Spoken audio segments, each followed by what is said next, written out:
You know, my son asked me the other day who the bad people are. And I thought about it.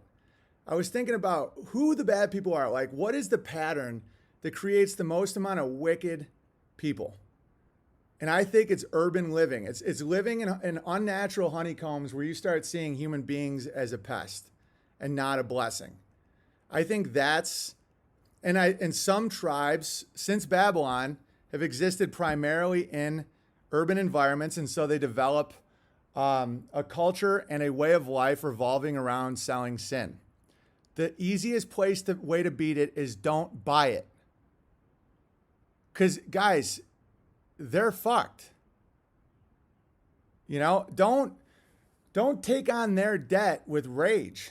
You know, don't take on their debt with violence. And there is a time for violence.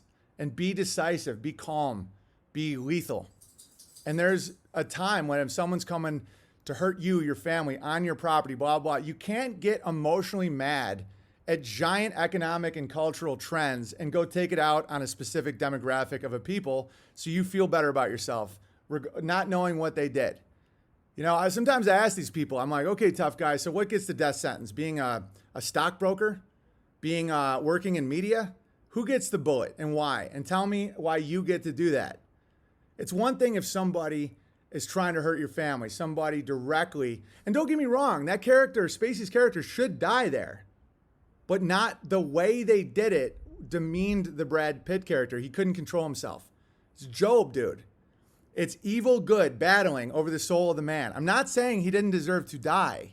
But it has to be meticulous, calm, effective. It's not like, because you're feeding them. You know, and who are you? Until you get your house in order, you don't get to inflict. We're years away from that level of morality. You know, how about you start with a garden? How about you start with raising your kid well? And then you can worry about who exactly you can inflict justice on behalf of God. You know, most people can't even feed themselves. And yet they're like, we got to punish the pedos. It's like, when was the last time you watched porn? Do you know? So if you watch pornos, should you be executed? Guys, the entire industry is based on pedophilia. The entire industry preys on the broken. I mean, that's one of the most evil industries there is. And so if you watch it for pleasure, like, is that a death sentence, tough guy? You know, my strategy isn't weak. It's not cowardly. It's effective as shit. You want to get to that point when they're really scared. You got to build because they're terrified of the righteous. You got to have big, good families, big self-sustaining areas. Communities that have each other's back. And once you do that, you know, you get to a point when you don't even have to do it because they're gone. Guys, they leave. You know, people run around playing executioner with their wrath. And again, it won't hurt me. It'll hurt you. And I care about a lot of you people. And a lot of people will make the wrong choice because they think they're being a hero. You know, to run around, Jews are the problem. Dude, I've called out more Jewish crimes than any mainstream YouTuber that I've ever... no, I'm not going to say that. But the way I did it was pretty effective. I'm telling you that's the wrong move. I was trying to break their defense that they were the victims, that they were... Because of the rollerblading incident, you can't even bring up Oxycontin or like war, you know? I was breaking that defense so that you can openly talk about problems, who's benefiting from it, and how to stop it.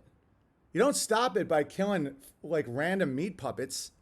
You stop it by not sending your kids to these things, not taking these pills. You know, stop watching their news, their pornos, all that stuff. That's the only way, guys. Every other way feeds them.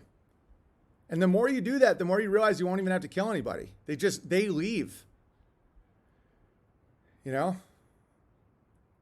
Brooke Shields was Netflix. All right. Yeah, exactly. It's been going on a long time. And don't tolerate it. Call people out verbally when they say this shit. When they say, oh, love lives here, go, now, what, kid love? Those people use the word love to justify sin. Those signs, love lives here. No. You're trying to tolerate sin. I want to make a billboard in Idaho that just says, these people say love to justify sin. Make your own billboards. I'm not saying be complacent. I'm saying build, speak. Like, show people another alternative. Explain it to people. Some people are tricked. Say when they say LGBTQAIP is love, no. That's a scam. They're trying to say that wicked, degenerate behavior is love. And it ain't. It's not.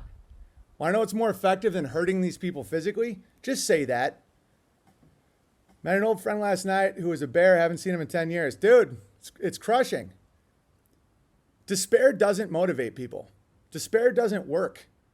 To say, oh, look at how many pedophiles there are. Okay. Then how about it's time you call out what they do? How about it's time you have a big family that you protect? How about we create a society that doesn't put so many people at risk? Don't sit your kids in front of Facebook and Disney all day. And guys, they all burn for it. Their fates are already really, really bad. All right, but again, oh, here's something funny. So I posted this saying the best way to deal with pests is cover the food, clean up the shit. And Instagram flagged it. I think the AI thought that was Sam Harris because of the ears. and these blind grabblers will be like, anti-Semitism. I'm the one telling people not. It's going to get real bad for them. Wait till the economy breaks and a lot of people won't handle the pain. They want someone to blame. Just do better for yourself. Like, you don't need the economy. You don't need fake money. You don't need sports and fucking all this bullshit. You know, you're free. They freed you. But it's going to get dicey out there.